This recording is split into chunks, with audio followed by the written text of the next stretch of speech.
Happy October and happy Halloween, everybody. I am on to costume number 2 out of 4 of my curly hair costume ideas.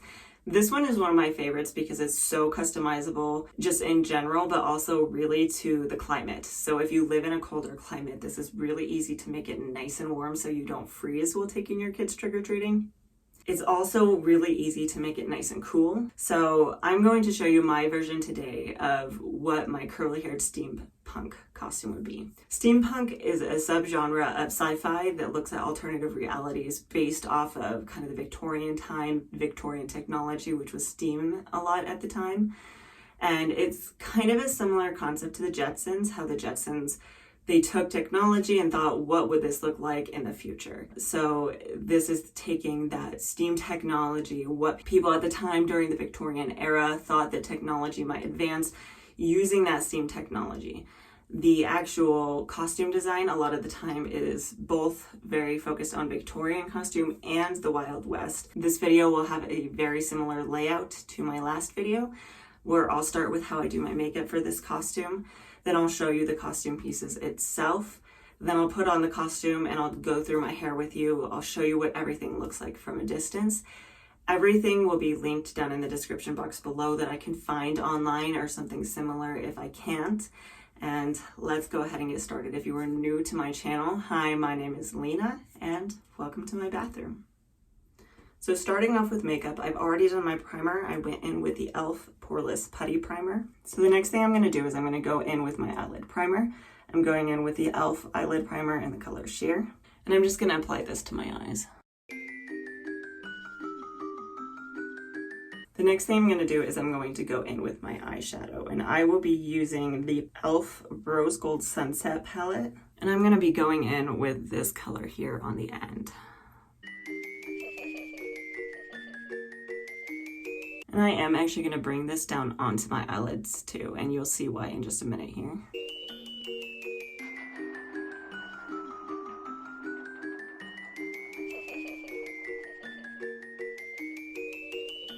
So like I said in my last video, I'm definitely not a professional. I'm still learning a lot about makeup, so take this for what it's worth. I'm going in with this darker color here next, and I'm going to put that in my creases. I'm going to go back in and blend that out a little bit. And I'm going to bring some of this redder one under my eye here. So this is something that I am still personally experimenting with, but I think this looks fantastic with this look. I'm going in with L'Oreal's Brilliant Eye Liquid Shadow in the color Bronze Light. So I wanted a little bit of color down first. Last time I put this on, it was just very transparent, despite the fact that it looks so dark. So I'm gonna put this on over that a little bit. It does move around the shadow a little bit, so I just have to be a little cautious of that. Otherwise, we're gonna get a nice bronze metallic look on our eye. I want to let this dry and set first before I open my eye, because last time I used this and I opened my eye too soon and it left like creases in it. I don't want it to be too bad, so I want to give this the best chance possible to look super amazing. So I'm going to go in and do the other one really quick. The other reason we really want to let this set is because since it's wet, we don't want to be putting our eyeliner over the top of it or it's just going to pick it all up. So I'm just going to let this set for a few seconds. And actually, while I'm doing that, I'm going to go ahead and do my brows. I'm going in with the Anastasia Brow Wiz in the color Ebony.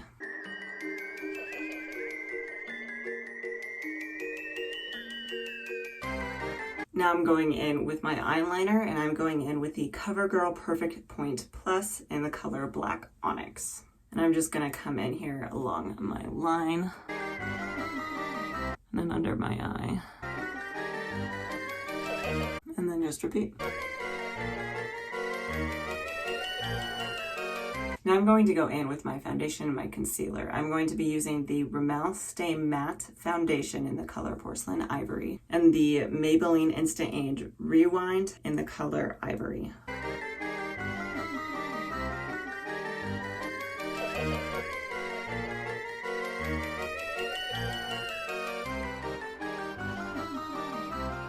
Now I'm going in with my blush, and the blush I'm using is the Maybelline Fit Me.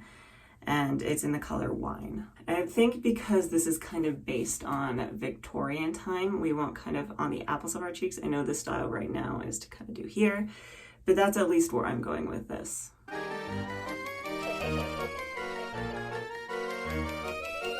And I'm going to go in with a highlighter, and the highlighter I'm using is the Wet n Wild Mega Glow Highlighter in the color Precious Petals. Now that I'm done with the base makeup, I'm going in with my CoverGirl Loose Powder in the color Translucent Light.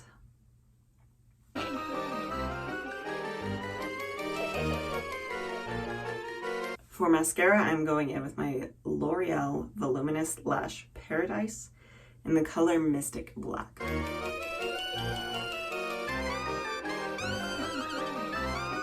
Last but not least, I'm going to go in and do my lips. Today I'm going to use the Milani Amore Matte Metallic Lip Cream, and this one is in the color Materialistic. I really like these lip creams if you hadn't noticed, and one thing I will say about this that I didn't mention in my last video because I used the different shade of this, these wear really, really well. They last a very long time and you can eat with them on and only lose a little bit of color. As you can see, I kind of went in with a very metallic look. That is very common in steampunk and it's a very popular idea. I know I have the metallic lip, the metallic eye, and then highlighter always kinds of add that shimmery look. You don't have to do that, however. In the past, I have definitely completely forgotten that. I will show you a picture of what my makeup looked like the last time I did this. So this was actually at my sister's wedding. Just kind of a red lip and a very smoky eye definitely works really well. I just really want to have fun with this, so I decided to go all out and do super metallic. So there we have our makeup finished. Now I'm going to run through all of my costume pieces really quick, and then we'll move on to hair. So the first thing that I typically need is a hat of some sort. This is the one that I have in particular. I like that it's on a headband because it's going to show as much of my hair as possible, but it's also not going to disturb it as much. For this particular look, I will need an undershirt, so I just have a white tank top. And then for the actual shirt itself, I have this very white, flowy looking shirt. And as you can kind of see, it's a little transparent. So that's why I need the undershirt. There are definitely options that are not as transparent. For this particular look, I really like to wear a corset. You don't have to. But I am, and this is the corset I'm going in with. Then moving on to our legs, I am going in with these stockings, but these ones are more checkered, and these ones are more striped, and I really like that mismatched look. So I'm gonna wear these for this particular look. If you do stockings like this, you will need a garter belt. I did not grab one, but any garter belt would do. I did also find a pair of these on Amazon that are actually tights instead. So that might be what I suggest. This might be a little difficult to get the whole thing on camera, but for the bottom, what I'm going in with is this. So this is a 25-yard skirt, and the point of this is a lot of fabric, but I promise this will look really good in the end. And because there's so much fabric here, it keeps you very warm. For jewelry, there's a lot of options. I am actually going in with earrings this time because my ears will be partially exposed. And the earrings I have that I'm going to wear are these ones. And then as for a necklace, so this is actually a necklace, but it's also a brooch. I'm going to use it as a brooch for this costume, and I'm just going to place this at my throat. So this is a cameo. Cameos were really popular in the Victorian era, but this works really great for this particular costume. You can use any cameo that you desire. So for shoes, I have several options. It really just depends on your intent for this costume. Are you wearing it indoors? Are you wearing it outdoors? Are you walking? Are you dancing? I'm going to just start on a few different options. The first ones I'll go through are the high heels. So a really good choice for a steampunk look would be some sort of Mary Jane shoe. These are another pair of heels I've used before for this particular look. It's a little bit of a taller heel, so I don't always wear these very long, but they fit the actual aesthetic of it. They have kind of that lacy look with some velvet bows, and I really like these for this look. Those are what I tend to wear when I'm just going to be around the house and I can sit if I need to. Another option, this is kind of halfway between a heel and a boot, is something like this. It just comes up to your ankle boot. Now onto actual boots, I have two options. The first one is this. So you've got those nice buttons down the side. It is, however, a very tall heel. So this is something that I can't wear for a very long time.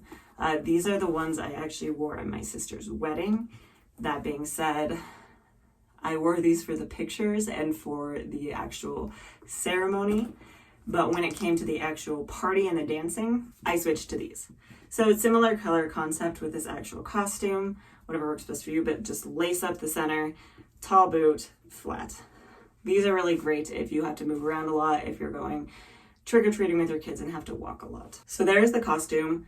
I will include here, before I actually get fully changed, a little clip of what I actually do with this skirt and how I apply the skirt, because that is a little bit different. So let me go ahead and put this costume on and I'll be back in just a second. I'm going to show you really quick how to get the desired effect out of your 25-yard skirt.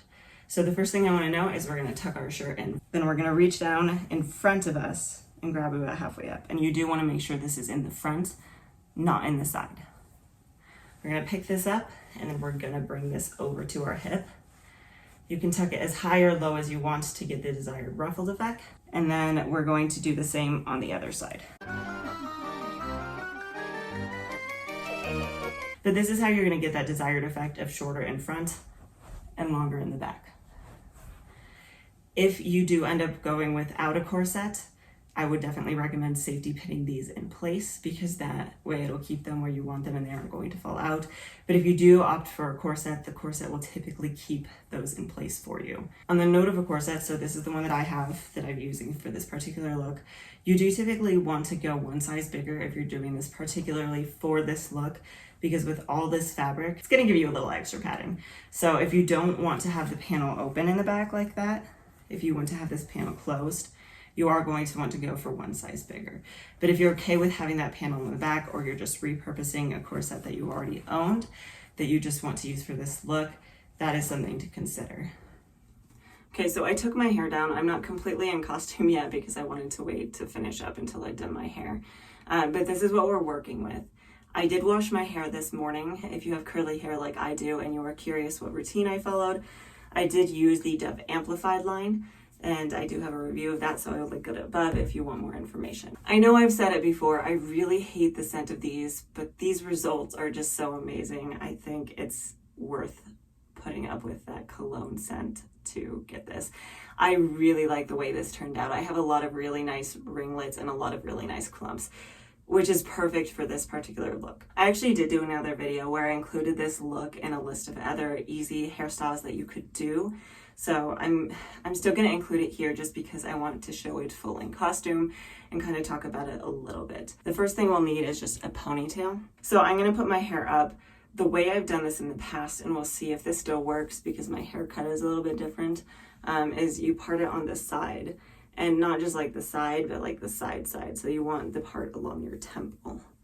And then we're going to gather this hair up with this hair kind of swooped down into the side and pull it back. And we want this to be a pretty high ponytail, and you can kind of work with this a little bit depending on what your hair wants to do. But I'm just gonna pop in that ponytail right there. And if you want a little more volume with this look, you could always tug on it. You could tease it up before you put it up. But then what we're going to do, I don't know where the clip I used for the last video went. So I am going to go in and use one of these. I'm going to turn around and I'll show you what I'm doing, but I'm going to explain it really quick. So I'm going to take this, I'm going to put it underneath that ponytail, and I'm going to drape the ponytail over the top of it. And that's going to give it a more voluminous look.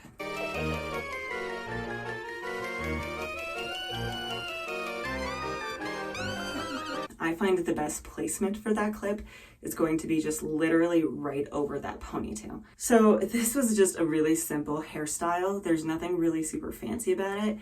I tend to wear my hair over my shoulder with this look, especially when you get more of that swooped look. And again, I'll leave a picture of how I had it at the wedding and you'll see more what I'm talking about. I didn't quite get it in this one. Another thing you can do for this hair look, if you really want to add a little bit more to it, is you could go in with some sort of decoration. I'm going in with these, and we're just going to put them on this side here.